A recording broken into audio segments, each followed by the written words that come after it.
Habíamos visto el tensor electromagnético, que era un objeto matemático que englobaba los campos eléctrico y magnético. Vamos a ver ahora cuánto da el producto de F con F, aunque aún no dijimos nada de cómo se hace esto. Recordemos cuando vimos cuadrivectores y el producto escalar entre ellos, hablamos de vector covariante y vector contravariante. En este contexto, lo único que nos importaba era que subir un índice, si era la primera coordenada, entonces había que poner un menos, para el resto no había problema. Al bajarlo tenemos lo mismo, y esto se va a mantener con los tensores. Entonces, recordemos que mu y nu van de 0 a 3. Por lo tanto, esto va a tener muchos términos, esto es una suma. Y lo que vamos a hacer es, cada vez que necesitemos subir un 0, vamos a tener que poner un menos. En el primer caso sería F00 y los dos ceros de abajo serían 2 menos, así que queda positivo. Luego siempre vamos a tener para F01 subir un 0 significa un menos, y eso va a pasar en todos los que tengan solo un 0. F02, F02, F03. También seguimos acá abajo, F10, F20, F30, y los que vienen van a ser positivos, que no van a tener un 0 arriba. Acá faltó siempre los dos.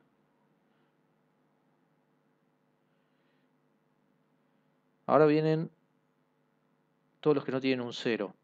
Primero F11 más F12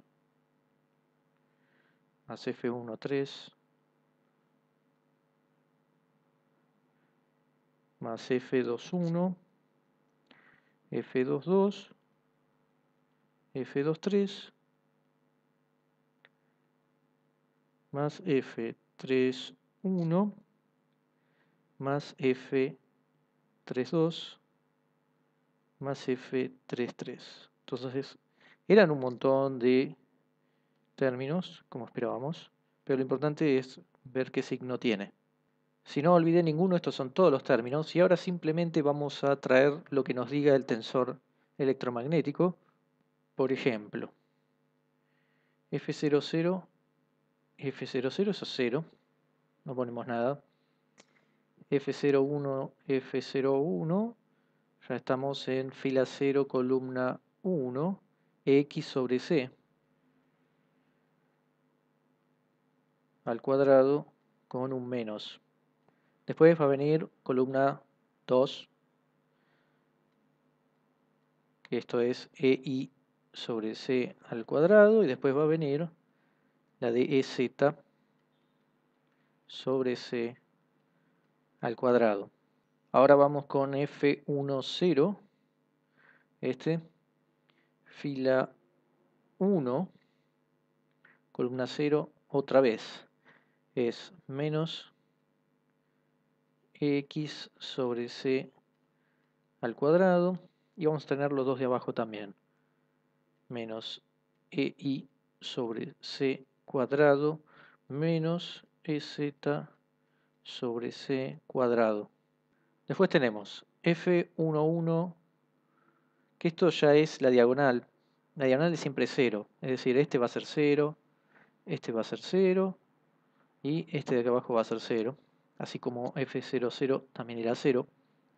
Tenemos entonces F12, fila 1, columna 2 es BZ, ahora ya directamente es todo más. F13 es menos BI cuadrado.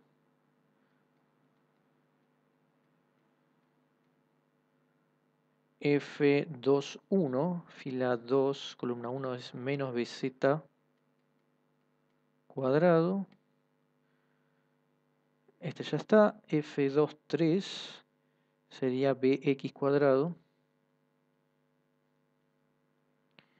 F31, fila 3, 1 es BI cuadrado. Luego 3, 2 es menos bx cuadrado. Esto con un menos. Y finalmente f33 que ya dijimos que era 0. Entonces, ¿qué nos queda? Tenemos este y este se juntan para hacer menos 2 x sobre c cuadrado. Lo mismo para las otras componentes.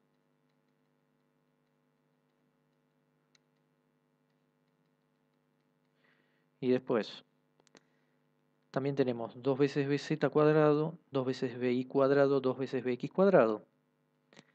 Más bx cuadrado, más bi cuadrado, más bz cuadrado.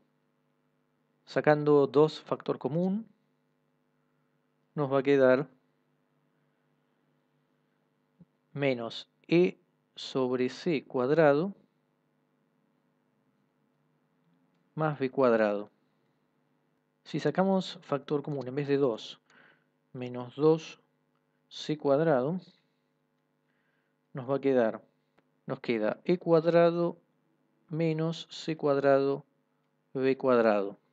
Salvo por este factor menos 2 sobre c cuadrado, esto que nos quedó e cuadrado menos c cuadrado b cuadrado es lo mismo que habíamos visto que era una invariante relativista. Si tratábamos de calcular estos campos desde un sistema S' que se movía a velocidad v en dirección x, entonces llegamos a que daba exactamente lo mismo, pero medido desde S'. Entonces, si calculábamos e cuadrado menos c cuadrado b cuadrado desde S' o desde S, nos daba lo mismo. Era un invariante relativista.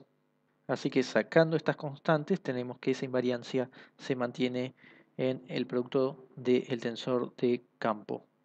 Uno puede ver que se hace la misma cuenta pero con el tensor dual G mun U, eso es decir, con este tensor que era equivalente a el F mun U, pero había que hacer algunos cambios. Si hacemos la misma cuenta, va a ser así de larga también, pero al final va a dar 2e cuadrado sobre c cuadrado menos b cuadrado. Es decir, otra vez vamos a tener el mismo invariante adentro. Simplemente esta vez habría que sacar un c cuadrado, además del 2, y quedaría e cuadrado menos c cuadrado b cuadrado. En ambos productos de tensores nos queda dentro el invariante.